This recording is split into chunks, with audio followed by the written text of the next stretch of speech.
Undersecretary Joe Torres, Executive Director, Presidential Task Force on Media Security, PTFOMS. Yusek, magandang hapon po. Live kayo sa RMN DZXL Manila. Si Lourdes po ito. Magandang hapon po sa lahat. Yusek, yung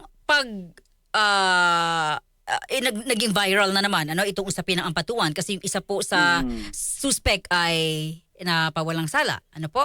Opo. Ano po ang impact nito sa usapin po ng media security? Kasi of course, aminin natin, Yusek, sa mga susunod na mga araw, kakandidato na yan. Unang-una po, gusto lang po natin linawin na, of course, ginagalang po natin yung desisyon ng Korte, ng Korte Suprema, at yan po ang kanilang desisyon. Although we recognize na meron talagang impact ito doon sa public perception kung ano yung hustisya dito sa ating bansa. Subalit again lilinawin natin na nirerespeto natin yung desisyon ng Korte Suprema. Pangalawa po, ina-acknowledge po natin yung doon po sa desisyon ng Korte Suprema, sinasabi po doon na there was no overt act presented na to constitute doon sa active participation ni Dato Ahmad. Pero ang ating sinasabi po na it does not diminish yung karumal-dumal na pamamaslang na ating mga kasamahan sa media. Irerespeto po natin yung rule of law and the constitutional principle of double jeopardy at saka yung independence ng judiciary pagdating dito. Pangalawa po, pangatlo po, gusto po nating sabihin na ang PTFOMS will continue yung mandato nito to support the media workers and their families dito sa laban natin.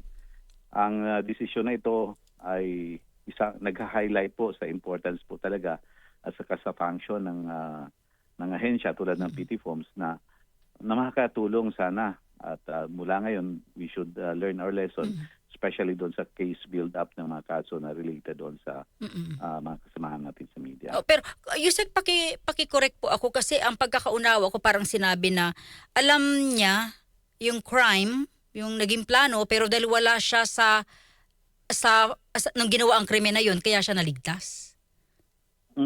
Yan po ang sinasabi ng judiciary na dahil hindi siya nag-participate doon sa mismong act, doon sa pagpaslang, ay kaya napawalang sala. Subalit meron pang sinasabi doon na kasama po siya at nagsabi din siya na dapat parang sige, patayin na yung mga media na yan. Pero sinasabi ng Korte Suprema na ang mere presence daw sa planning, sa mga meetings, or even yung verbal support niya ay does not constitute an overt act doon sa paggawa ng krimen na yon, kaya hindi daw sufficient for conviction. Wala na pong ibang paraan, Yusek? Yes, opo.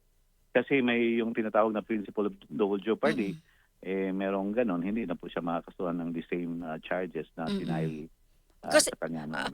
Pwede bang maging impact sa family na eto na rin lang yung nangyari, pwede na akong manahimik, bumaligtad na lang, hindi ko na ipupursue yung case ko?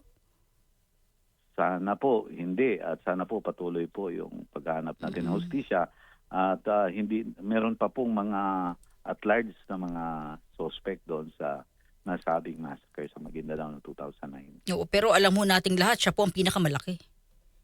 Isa po siya doon sa may nakapangalan talaga, may pangalan at pamilya nung mga akusado, ibang akusado. Yusek, meron po ba kayong direct na communication sa family para ma-explain itong nangyari? Kasi ang possibility nga, baka mawalan talaga ng gana yung mga yan. Sa kasalukuyan po, hinahanap natin kasi alam nyo naman po, pasok pa lang natin sa PTFOMS. Dati, kasama po tayo doon sa panawagan at pagsusulong ng hustisya para sa mga pamilya.